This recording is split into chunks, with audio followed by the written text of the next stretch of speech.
बहू को तूने बहू न समझा, बहू को तूने बहू न समझा, समझा नौकरानी, सासू जी तूने मेरी कदर न जानी। तो हेलो फ्रेंड्स, स्वागत करती हूँ आपका अपने चैनल द माइंड मोटिवेशन में। मैं हूँ एडवोकेट सतविंदर कौर और चलिए आज का वीडियो शुरू करते हैं टॉक्सिक मदर इन लॉज पर। क्या आपकी भी शादी ऐसे घर में हुई है जहां आपकी मदर इन लॉ मदर की तरह है ही नहीं, बहुत ज़्यादा टॉक्सिक है नेचर में और उनके साथ रहना आपको बहुत ज़्यादा मुश्किल हो रहा है? तो इस वीडियो में हम डिस्कस करेंगे नार्सिसिस्ट मदर इन लॉ, यानी कि एक टॉक्सिक मदर इन लॉ। तो हम आज जानते हैं, चर्चा करते हैं कि कैसे मैनेज करें इतना इम्पोर्टेंट रिश्ता, क्योंकि सास का जो रिश्ता है वो आपके हस्बैंड भी नोट करते हैं कि आपका और आपकी जो है सास का रिश्ता कैसा है। उसके ऊपर बहुत कुछ निर्भर करता है कि आपका और आपके हस्बैंड के बीच में रिलेशंस कैसे होंगे, क्योंकि वो आपके हस्बैंड की माँ है और माँ का जो होता है एक सॉफ्ट कॉर्नर वो हर एक बेटे के दिल में तो होता ही होता है। तो जब भी कोई लड़की शादी करके अपने पति के घर आती है तो उससे बहुत ज्यादा एक्सपेक्टेशंस होती हैं। अब क्योंकि by the grace of Bollywood films mother in law की जो छवि है वो पहले से ही बहुत ज्यादा बिगड़ी हुई है, खराब है। इतने सारे सीरियल्स वो भी एक सास को एकदम वैम्प की तरह दिखाते हैं। तो इस चक्कर में क्या होता है कि कोई अच्छी मदर इन लॉ भी होती है तो उस पर भी एक डाउट की नजर से हम देखते हैं। तो अगर आपके भी मदर इन लॉ या फिर बेसिकली इन लॉज टॉक्सिक हैं तो ये वीडियो आप एंड तक जरूर देखिएगा। अब सबसे पहले तो आप ये जान लीजिए कि अगर आपकी मदर इन लॉ बहुत ज्यादा कंट्रोलिंग है, बहुत ज्यादा डोमिनेटिंग है, तो फिर वो एक टॉक्सिक रिलेशनशिप की वहां से शुरुआत हो जाएगी। भाई आपको कहा जाएगा कि हमारे घर में ये नहीं होता, वो नहीं होता, ऐसा नहीं होता, वैसा नहीं होता। तो पहले ही वो set of rules and regulations आपके, अभी आप पूरे उतरे भी नहीं होंगे अपनी डोली से, वो पहले ही आपके ऊपर शुरू हो जाएंगी बताना, भाई हमारे घर में ब्रेकफास्ट में तो पराठे नहीं बनते तुम्हारे जैसे। तो ये छोटे छोटे एग्जाम्पल्स जैसे कि वो आपको कंट्रोल करना शुरू हो जाएंगी कि हमारे यहाँ ऐसे नहीं बात करते, ऐसे नहीं बोलते, इनसे नहीं बात करते, उनसे बात नहीं करते। तो ये सब चीजें जो है ना शुरुआत से ही शुरू हो जाएंगी। तो यहाँ पर सबसे ज्यादा इम्पोर्टेंट बात क्या आ जाती है कि आपकी अगर मदर इन लॉ नार्सिसिस्ट है, आप कैसे पहचानेंगे? सबसे पहले तो आप ये देखिए कि उन्होंने डोमिनेट करना आपको शुरू कर दिया होगा शुरू से ही। दूसरा, उन्होंने कभी भी घर में अगर बहुत बड़ा डिजास्टर भी हो गया है तो वो कभी भी अपनी गलती मानेंगी ही नहीं। कहीं पर उन्होंने अगर कोई एरर कर दिया है, कोई मिस्टेक कर दी है या किसी को गलत बोल दिया है तो वो कभी इस चीज को मानेंगी नहीं। उनके पास एक हर चीज का जस्टिफिकेशन रेडी रहेगा। वो सोचेंगे ही नहीं कि उनको अपनी गलती मान के आप अगर उन्हें करेक्ट भी कर रहे हैं तो वो उस चीज पे भी चिढ़ जाएंगे कि कौन होते हैं ये लोग जो मुझे करेक्ट करेंगे। मैं सास हूं तो मुझे कैसे ये करेक्ट कर सकते हैं। तो एक वो बहुत अड़ियल किस्म की लेडी होंगी, या फिर क्योंकि वो नार्सिसिस्ट है तो ऑब्वियस सी बात है। तो वो पहली बात है कि वो करेक्शंस जो आप अगर उन्हें बोलेंगे तो वो कभी भी उन चीजों को स्वीकार नहीं करेंगे। मतलब वो बोलेंगे कि मैं गलत ही नहीं हूं तो मैं करेक्ट क्या करूं अपने आप को। हर बार वो अपने आप को राइट ही समझेंगी। नेक्स्ट है कि वो आपकी अच्छी बातों को भी बिल्कुल नजरअंदाज कर देंगी। कुछ आपकी अच्छी अचीवमेंट्स हैं, आपने कुछ अच्छा किया है लाइफ में, तो वो उन चीजों को सब कुछ मतलब एकदम नजरअंदाज, इग्नोर कर देंगी।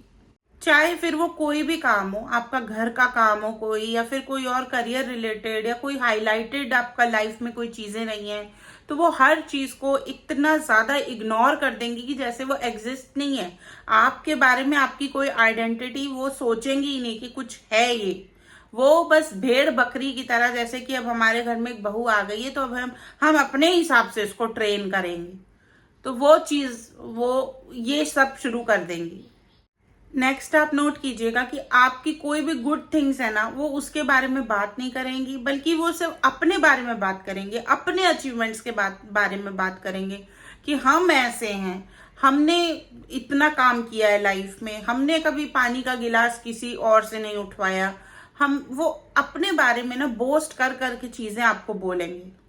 और आपने दिल से अच्छा काम भी किया है ना, कि आपने सोचा है चलो आज मैं सबको बहुत अच्छा खाना खिलाती हूँ, अपने दिल से बहुत मेहनत करके भी कुछ भी किया है ना, तो वो उसमें भी सिवाय कमियों के कुछ भी नहीं निकालने वाले। वो आपके एफर्ट्स को भी नोटिस नहीं करने वाले। अगली बात तो फ्रेंड्स ये है कि वो बार बार किसी न किसी तरीके से आपको टॉन्ट कसेंगे, या आपको कुछ ना कुछ ऐसा साइन देते रहेंगे, वाइब देते रहेंगे कि वो आपको पसंद ही नहीं करते। आप जो है एक गलत आ गए उनके घर के अंदर, और उनका जो है आपने जीवन नष्ट कर दिया है। उनको सबसे वर्ल्ड की सबसे थर्ड क्लास बहू मिली है, और जो है वो आपको बार बार इस चीज का एहसास दिलाएंगे हर चीज में। वो आपको यही शो करेंगे कि आपकी जो वैल्यू है ना जीरो है इस घर के अंदर। उनके बेटे को ना आपसे कहीं ज्यादा अच्छी लड़की मिल सकती है, तो ये बार बार वो आपको बोलेंगी। या फिर वो आपकी हर चीज में कि तुम एक अच्छी पत्नी नहीं हो, वो आपको बार बार इस चीज को फील कराएंगी। यहाँ मैं आपको एक एग्जांपल दूंगी। गैस लाइटिंग कैसे करती है मदर इन लॉ। सपोज आपके और आपके हस्बैंड के बीच में कुछ झड़प हो गई, तो वो बीच में आएंगी, और आपके हस्बैंड तो उनसे क्लोज होंगे। एक नार्सिसिस्ट मदर का जो बेटा होता है वो मोस्टली केसेस में मम्मास बॉय होता है, और वो हर चीज है ना अपनी माँ को बताता ही है। तो माँ क्या करती है उस टाइम पे, और आग में ना घी डालती है। वो जरूर आपकी जब भी लड़ाई झगड़ा होगा तो आ जाएंगी, और फिर अपने बेटे के साथ ग्रुप बना के आपके ऊपर एकदम प्रेशर कर देंगी कि तो आप ही बहुत गंदे हो, जिससे कि आपको और गुस्सा आए, आप और ज्यादा लड़ाई करेंगे, और फिर वो आपको और ज्यादा नीचा दिखाएंगे। और वो अपने बेटे को कहेंगे सर पकड़ के कि देखा, इसलिए मैं मना करती थी इससे शादी मत करो, इसीलिए मुझे ये लड़की पसंद नहीं है, इसीलिए ये तो अच्छी मदर नहीं है, ये अच्छी बीवी नहीं है, ये अच्छी बहू नहीं है, ये कुछ भी इसमें अच्छा है ही नहीं। तो वो इतने ज्यादा जब आपने आपके हस्बैंड के सामने बोलेंगी ना, तो आप अंदर से आपका सब कुछ टूट जाएगा। एक लाइफ में ना आपको लगेगा कि यार what is all this nonsense going on. ये मतलब मेरा हस्बैंड है, इस पे मेरा हक है, मैं इससे बात कर रही हूँ, मेरी इस पे कोई बात पे नोकझोंक हो रही है, तो आप जो है मदर को थर्ड पर्सन गिनेंगी। लेकिन वो आपके अंदर घुस के सोचेंगे नहीं मेरा हक है, इनकी लड़ाई भी हुई है ना तो मेरा ही हक है, सब कुछ मैं ही हूं, ये मेरा बेटा है, तो इसकी जो वाइफ है वो भी मेरी ही बात सुननी चाहिए। तो सब कुछ, कोई प्राइवेसी नहीं रखेंगी वो आपके बीच में। उनको बहुत अच्छा लगता है अपने बेटे और बहू के बीच में आना। वो इस लेवल तक भी जा सकती हैं कि मतलब आपकी माइन्यूट डिटेल्स अपने बेटे से वो पूछेंगी। और जब आपको ये सब चीजें पता चलेंगी तो आपको इतना ज्यादा गुस्सा आएगा, इतना ज्यादा फ्रस्ट्रेट होगे कि आपको लगेगा कि बस मैं इस घर में रहूं ही ना। फिर फ्रेंड्स आपको ऐसा फील होगा कि मेरे को कंटिन्यूअसली ना प्रूव करना पड़ता है कि मैं एक अच्छी बहू हूँ, अच्छी डॉटर इन लॉ हूँ। मेरे को हर टाइम आप एक वो तलवार की नोक पे आपको खड़ा कर देते हैं कि बस तुम अच्छी हो या नहीं हो, प्रूव करते रहो, प्रूव करते रहो, प्रूव करते रहो। मतलब कि वो आपको इन पैरामीटर्स पे देखेंगे कि ये लड़की जो है एक अच्छी वाइफ है मेरे बेटे की कि नहीं। जबकि शादी हो गई, बच्चा भी हो गया, तब भी वो आपको उसी नजरिया से देख रहे हैं, उसी चीजों से टेस्ट कर रहे हैं आपको। तो उनको बस यही होगा कि ये मेरे वे से ही कुकिंग करे, मेरे वे से ही अपने कपड़े पहने, मेरे वे से इस घर के अंदर कुछ भी चेंजेस वो उनको बर्दाश्त नहीं है। कि एक होता है ना कि एक नया मेंबर आया तो उसके थोड़ी पसंद से रूम का कलर करा लिया, या बर्तन नए आ गए किचन में, तो उनको वो चीजें पसंद ही नहीं है। उनको ये फील होता है कि मेरा कंट्रोल जो है ना इस घर से हट जाएगा, अगर ये आएंगी तो ये मेरे मेरे बेटे को कंट्रोल कर लेगी, सारे नए नियम कानून बना देगी, हर चीज नया कर देगी, बाकी के फैमिली मेंबर्स जो ना इनके पास चले जाएंगे। वो बहुत ज्यादा इनसिक्योर होती हैं। दूसरा, उनका जो है ना आत्मा बहुत ही वीक होती है, उनको उनके अंदर कुछ कॉन्फिडेंस नहीं होता। लेकिन वो क्या है ना, सामने वाले को ऐसा समझते जैसे कि अगर आप 20 साल के आए हो शादी करके, तो वो भी अपने आप को 20 साल का ही समझेंगी, और बार बार आपको बोलेंगी हम तो ऐसे आए थे, हमारा तो ये हुआ था, हमारा तो वो हुआ था, हम शादी करके आए थे, यहाँ पे हमें बच्चा होना था तो हमें एक कमरे में अलग कर दिया गया था, कोई आता जाता नहीं था उस रूम में। मतलब ऐसी ऐसी बातें जो आप सुन के आपको ऐसा फील होगा कि यार ये माँ तो किसी एंगल से नहीं है, राक्षसी है। अब कुछ केसेस मैं आपको बताती हूँ क्या क्या गैस लाइटिंग होती है। बहू के कमरे में तो टीवी नहीं होनी चाहिए। अब सिंपल सी उन्होंने एक लाइन बोल दी, बहू के कमरे में टीवी नहीं होनी चाहिए। अब इससे क्या होगा, आपको क्या फील होगा? क्या टीवी, अब लड़ाई किस बात पे होगी आपके हस्बैंड की? टीवी के ऊपर। लेकिन अंदर से वो डीप समझेंगे ही नहीं कि भाई बहू के कमरे में टीवी नहीं होनी चाहिए। दैट मीन्स कि शी डजंट वांट कि आपको कुछ भी फ्रीडम मिले, कि आप कुछ देख सकें। आप यहाँ पर जो है ना, इस घर में आप आए हो, फ्री होके नहीं रह सकते आप। ये हस्बैंड समझेंगे नहीं और फिर आपकी और आपके हस्बैंड की लड़ाई होगी। तो ये छोटी सी बात पे, और वो साफ बच के निकल जाएंगी कि अरे मैंने तो कहा था कमरे में टीवी क्या करनी है, बाहर हॉल में रहेगी तो हम सब रहेंगे इसके साथ, इसको अकेले रहने का मन है, ये कमरा बंद करके रहती है, हम सब इसके साथ टाइम स्पेंड करना चाहते हैं, बट ये ही नहीं करना चाहती, ये घर में हमारे साथ फिट ही नहीं होना चाहती। इस तरीके से आग लगाने वाले काम करेंगे। दूसरा, कभी इतना ज्यादा आपके हस्बैंड का कान जो है ना पका देंगी ना आपके खिलाफ, कि अगर उन्होंने फिजिकल अब्यूज किया आपके साथ तो आग में और घी डालने आएंगी, हम तो कभी अपने पति से पिटे नहीं। इस तरीके के डायलॉग, ताकि आपकी जो बहू है उसको ये फील हो कि अरे मैं ही गंदी हूं, मुझे मार पड़ रही है, मुझे ये मार रहा है। तो मतलब एक तो बेटे को दे दिया मेल डोमिनेंस, ईगो मेल वाली, दूसरी बहू को दिखा दिया पूरा नीचा। तो ये सब काम करती हैं इस तरीके की जो मदर इन लॉज होती हैं, जो सास होती हैं, यही सब काम करती हैं। इनका यही काम होता है, टॉक्सिसिटी, जहां नेगेटिविटी क्रिएट ज्यादा हो पाए, ज्यादा से ज्यादा घर में कल कलेश हो, औरों में नहीं, सिर्फ बेटा बहू में। तो एक्चुअली में इनका ये एंटरटेनमेंट है, इनका जो है पूरे दिन का सीरियल हो जाता है। आपने लड़ाई कर ली तो आपको क्या करना है ना, आपको लड़ाई नहीं करनी आपके हस्बैंड के साथ, क्योंकि वो चाहती हैं कि लड़ाई हो जाए। तो अगर आप नहीं लड़ाई करेंगी ना, तब मजा आएगा, तब खेल एकदम उल्टा हो जाएगा। अभी क्या है ना, उनको बहुत एंटरटेनमेंट मिल रहा है। जितनी बार लड़ाई झगड़ा होगा, जितनी बार आपके कमरे से आवाज बाहर जाएगी, वो एकदम कान लगा के बैठी होंगी सुनने के लिए। अरे फिर लड़ाई हो रही है, फिर लड़ाई हो रही है। 2 मिनट सुन के मजे लेके फिर आपके कमरे में आके और ज्यादा घी डालेंगी। तो इस तरह की होती हैं। तो अगर आपको इनके साथ रहना पड़ रहा है तो आपको बहुत ज्यादा स्ट्रांग होना पड़ेगा और बहुत ज्यादा आपको केयरफुल रहना पड़ेगा। और ये जो बातें मैं आपको बता रही हूँ एकदम टेस्टेड बातें, बहुत सारी लेडीज मेरे को बता चुकी हैं, बहुत सारी कहानियां ऐसी हैं। तो आप अगर वीडियो देख रहे हो ना तो सीखो वीडियो से कुछ। ये नहीं कि हर चीज आपकी सास आपके साथ करे तो आप उस गलती से आप सीखेंगी। तो कई बार क्या होता है ना, जैसे मैं आपको एक्सपीरियंसेस बता रही हूँ, तो इन एक्सपीरियंसेस से भी अगर आप सीखते हो तो आप बहुत हद तक की आप इस टॉक्सिसिटी को अपनी लाइफ से रिमूव कर सकते हो। शॉर्ट में यही कहना चाह रही हूँ कि ये वाली जो सास होगी ना, ये बस अपने तरीके से काम करवाएगी आपसे। आप यहाँ तक कि आपको आपके हस्बैंड से मिलना है ना, तो वो भी टाइमिंग यही डिसाइड करेंगी कि आपको कब मिलना है, कैसे मिलना है, इनके कपड़ा कैसे धोना है, इनका ये कैसे करना है। दूसरा, ये आपकी आज़ादी सबसे पहले छीनेंगी। नेक्स्ट है कि जैसे कि मैंने बताया कि उनका सबसे मेन एम है आपकी आज़ादी छीनना, पूरी तरीके से आपको अपने अंडर कंट्रोल करना। लेकिन अगर आप अपना कंट्रोल उन्हें नहीं दे रहे हो, आप में सेल्फ एस्टीम है, तो वो क्या किस हद तक जाएंगी। उस केस में ना वो इनडायरेक्टली अफेक्ट करने की कोशिश करेंगी। वो आपसे बात नहीं करेंगी लेकिन आपके हस्बैंड को आपके खिलाफ भड़काएंगी। तो वो जो स्थिति होगी ना भड़काने वाली, वो तो बहुत ज्यादा बुरी हो जाएगी आपके लिए, मतलब सहना मुश्किल हो जाएगा। लेकिन क्योंकि जो हस्बैंड है वो अपनी माँ को नहीं देख सकता ऐसे कि वो उनके सामने जो है एक रो रही हैं और आप जो है बहुत ज्यादा हंस रहे हैं, तो वो चीजें जो है ना उनके अंदर माँ के लिए जो है सॉफ्ट कॉर्नर है। और ये जो नार्सिसिस्ट मदर इन लॉज होती हैं, ये बहुत ज्यादा बड़ी एक्टर होती हैं, ये रो के भी दिखा देंगी। और ये जब भी आपको कहीं पे भी जाना होगा ना, आपके मायके जाना होगा या आपका कोई फंक्शन है या आपका बर्थडे है, तो ये स्पॉइल करने की कोशिश करेंगी। ये उसी टाइम बीमार हो जाएंगी और अपने बेटे से कहेंगी कि उन्हें डॉक्टर के पास लेके जाएं, हॉस्पिटल लेके जाएं।